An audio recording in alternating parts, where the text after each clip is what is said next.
নাথুলাতে রয়েছি। উপরে তো ওখানে ছবি টবি তুলতে দেয় না।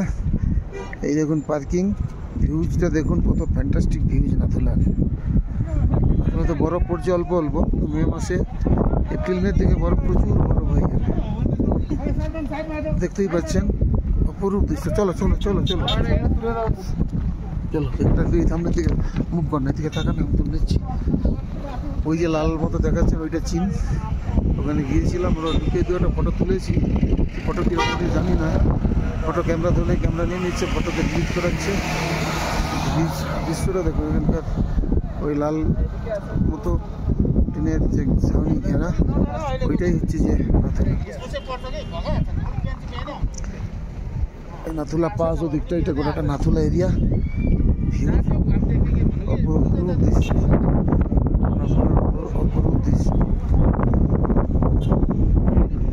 14,133 ফিট উচ্চতা। অক্সিজেন প্রবলেম, আমাদের সিনিয়র আইনজীবী অভিজিৎ বাবু তো অক্সিজেন সিলিন্ডার নিয়ে আসছেন।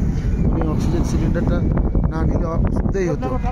বয়স্ক মানুষ তো, 72 বছর বয়স, নিয়েছেন হিমালয়ান অক্সিজেন, ভালো সঙ্গে এসেছেন। আরও আমরা অনেকে আছি। এই পর্যন্ত, ততক্ষণ দেখতে থাকুন, ভালো থাকুন, নমস্কার।